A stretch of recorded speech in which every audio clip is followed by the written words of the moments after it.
জাতীয় নাগরিক পার্টি স্পষ্টভাবে বলেছি, আমরা বাংলাদেশপন্থী রাজনীতি করব, বাংলাদেশে ভারতপন্থী এবং পাকিস্তানপন্থী রাজনীতির কোন জায়গা হবে না। বরগুনাবাসী, আমরা দেখেছি একটা দল ইতিহাসের এককালে পাকিস্তানপন্থীদের পুনর্বাসিত করেছিল বাংলাদেশে, এখন এই গণ অভ্যুত্থানের পরে তারা আবার মুজিববাদীদের পুনর্বাসিত করছে। আমরা স্পষ্টভাবে বলেছি যে বাংলাদেশে মুজিববাদীদের কোন রাজনীতি হবে না, চাঁদাবাজদের কোন রাজনীতির জায়গা হবে না। আপনারা তাই নতুন করে স্লোগান তুলবেন, চাঁদাবাজার দখলদার, মুজিববাদের পাহারাদার। স্বাধীনতা পেয়েছি নতুন করে, তাদেরকেও আমরা স্মরণ করছি শ্রদ্ধার সাথে।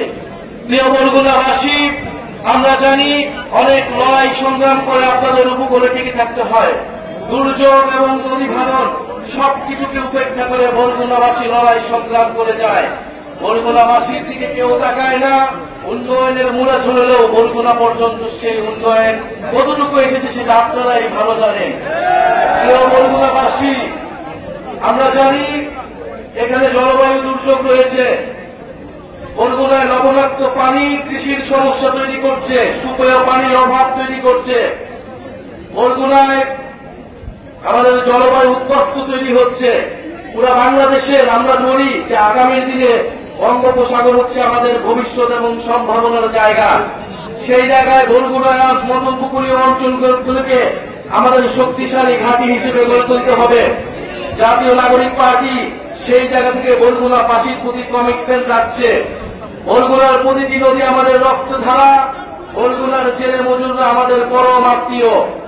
এই বরগুনাবাসী, আমরা জানি জুলাই গণ অভ্যুত্থানের পরে চাঁদাবাজ এবং দুর্নীতি আবারও চেপে বসেছে বাংলাদেশ রাষ্ট্রে। আমরা বলেছিলাম যে চাঁদাবাজ এবং মাফিয়াদের যে সিস্টেম টিকিয়ে রাখে সেই সিস্টেমের আমরা পতন চাই, কিন্তু দেখেছি যে সেই সিস্টেমকে আবারও টিকিয়ে রাখতে একটি দল, চাঁদাবাজ এবং দুর্নীতিকে প্রশ্রয় দিচ্ছে একটি দল। আপনারা কয়েকদিন আগে ঢাকায় দেখেছেন এই বরগুনা এলাকার সন্তান সোহাগকে কিভাবে বিভৎসভাবে পাথর দিয়ে জনসম্মুখে সবার সামনে হত্যা করা হয়েছে। বরগুনাবাসীকে এই ধরনের সিস্টেম দেখতে চায়? বরগুনাবাসীকে এই পাথর মেরে হত্যার রাজনীতি দেখতে চায়? বরগুনাবাসীকে এই চাঁদাবাজির রাজনীতি দেখতে চায়? প্রিয় বরগুনাবাসী, আপনাদের সন্তানকে ঢাকা শহরে এইভাবে মেরে ফেলা হয়েছে, আপনারা তার প্রতিবাদ তৈরি করুন।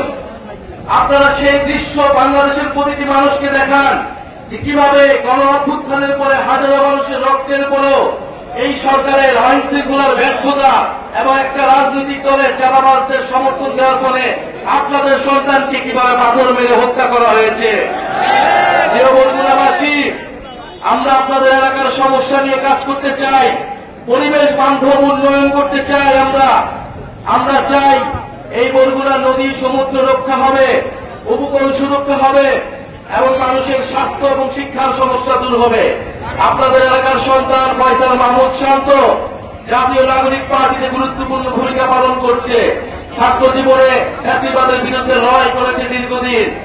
আপনারা তার সাথে থাকবেন, তিনি আপনাদের সমস্যা নিয়ে কথা বলবেন। পরিশেষে আরেকটা কথা বলতে চাই, গণহত্যার বিচার এবং নতুন বাংলাদেশের জন্য আমরা সংস্কার চাই। আপনারা কি সংস্কার চান? সংস্কার ছাড়া আমরা নতুন বাংলাদেশ কখনোই পাব না। আমরা উচ্চকক্ষ চাই, আমরা চাই দুদক থেকে শুরু করে নির্বাচন কমিশনে নিরপেক্ষভাবে নিয়োগ হবে। আমরা চাই প্রধানমন্ত্রীর ক্ষমতা নিয়ন্ত্রিত থাকবে। আমরা কোন স্বৈরতন্ত্র বাংলাদেশে আর ফেরত আসতে দিব না। নতুন করে কাউকে স্বৈরাচার হইতে আমরা দিব না। আমরা